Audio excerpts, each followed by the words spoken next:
now we are at transit time. I told you, this is literally all that's happening this month. One page, got it all to fit on one page. And honestly, we've literally talked about half of these things already. So this is a very light month. June is excellent energy. So a couple of things that were really interesting to me when I was called to put the calendar together like this that you see over on the right. I haven't done it this way before in a habitual cosmic review. And it was like, no, do it this way. And look at what showed up, right? Look at this calendar. We have Monday, Tuesday, and Saturday transits with like a random 2 transits the first 2 Fridays of the month, and then a super random Wednesday and a very random Thursday, just to add like spice to whatever is happening in June, right? That was really significant to me from the visual perspective, seeing it like that, because Monday is actually ruled by the moon, which we know the moons this month aren't just about the day and the day before and the day after. These moons this month pack a powerful energy that lasts over the next couple of days. So I thought that that was really interesting. And then Tuesday is ruled by Mars, and Mars is love and life, right? He's not aspecting anybody until the end of the month. And, you know, he's just this energy source for us this month. And then Saturday is ruled by Saturn. And we know Saturn is all up in June's business this month. So I just thought these correlations, again, a lot of synchronicities this month.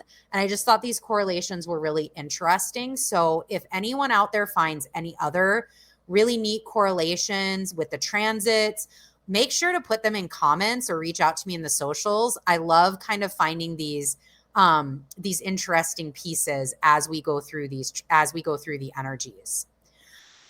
The first place I want to start with the transits is going to be the 3rd and the 4th of June, which is Mercury stationing direct, squaring Saturn station retrograde.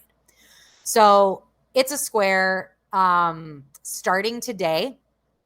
Actually, for us, it started yesterday. So maybe even this week, you could really begin to feel the slowdown, the holdback, the impeding on things that you're working towards, the hindrance, the interference of energy or of things that are already in play. The answers that we're waiting for are stalled. We don't have them yet. We don't know when we will. A lot of the unknowns out there for us individually as well as the collective, we don't know when we're going to get answers. And that's very indicative of this Mercury and Saturn slowdown. It's the energy of waiting with no control over the circumstances and the timeline of when you're going to get the information you need.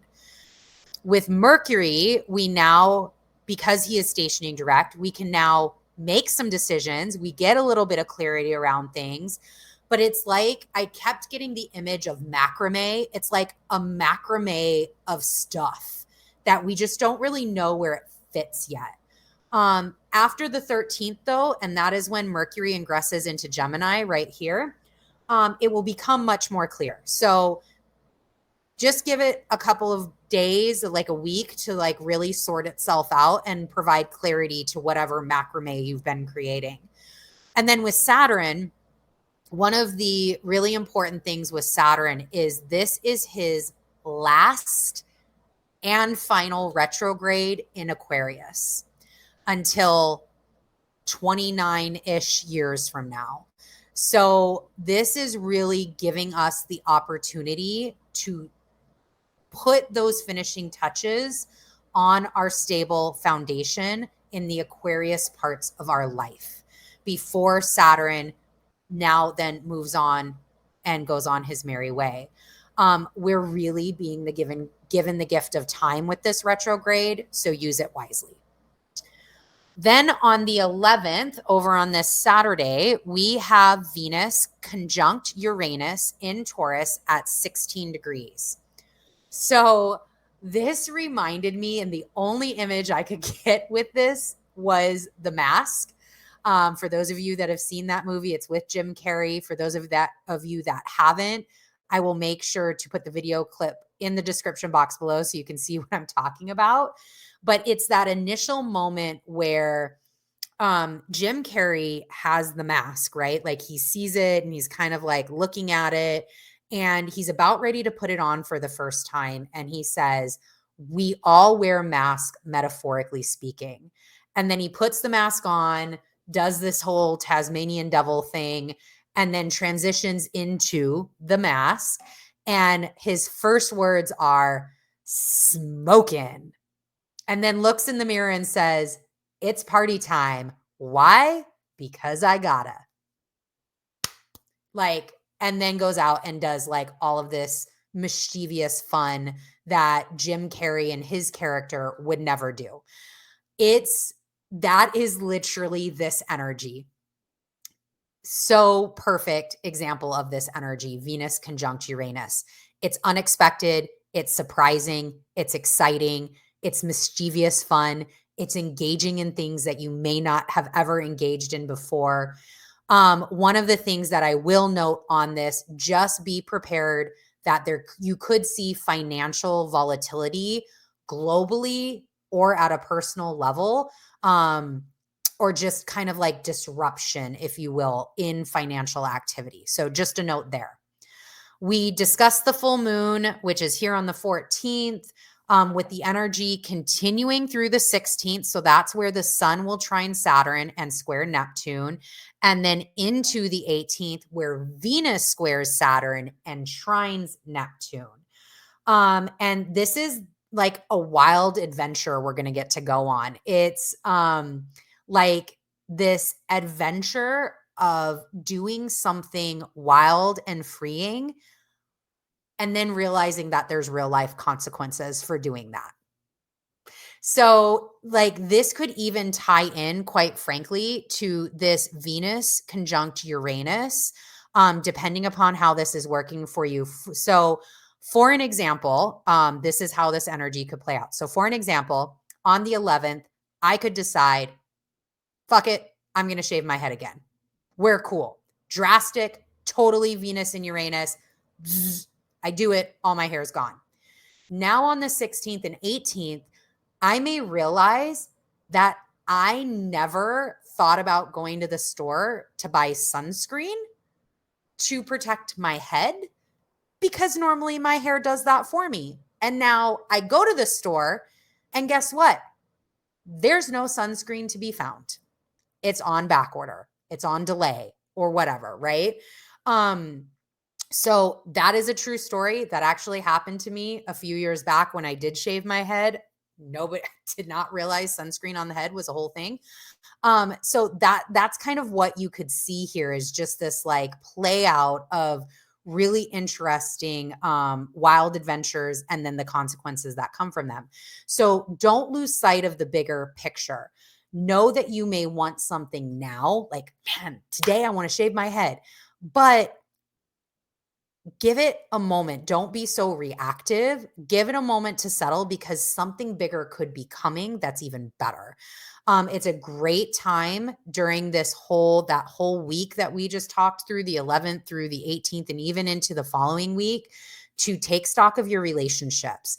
It's a great time to have crucial conversations in relationships and adjust your boundaries as needed. Then on the 21st, we have the Sabbat Litha, and that is in the Northern Hemisphere. So Litha is the celebration of the transitioning of the sun into Cancer season or the summer solstice. It's the longest day, shortest night of the year, and it marks the start of summer for us in the Northern Hemisphere. And what summer truly aligns us with is the understanding that we are going to begin the transition to the darker half of the year. From this point forward, from the 21st forward, our days are going to become shorter and our nights are going to become longer.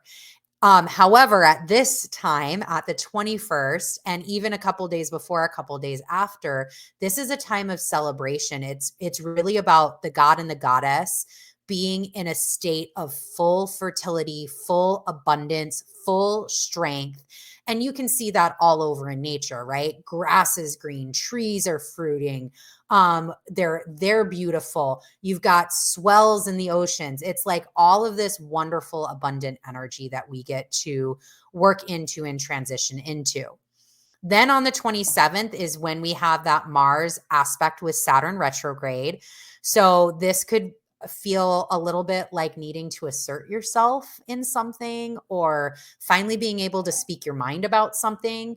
It's a great day to get projects done. So if you've got a project list, you can pencil that in for a great day to complete some of that. And then we end the month with the new moon, as well as 3 other aspects that you can see here: Sun square Jupiter, Venus sextiling Jupiter, and Neptune stationing retrograde. So this day and even the day before, there is a lot of busyness happening. So just know that, again, being kind of in that prepared mode, there's busyness, and that can be maybe to start your day. And then you want things, you're doing things, you're making all these plans, you're saying yes to things. And then the moon hits, and then Neptune stations retrograde, and you literally hit a wall. You need a nap. You need downtime. You need to relax. You literally start canceling all of your plans. And even though you wanted to head out earlier on, you could feel like, I don't want to do anything. What are you talking about? And that's totally fine. Honor you, take a rain check if needed. Do you, right? Don't go overboard.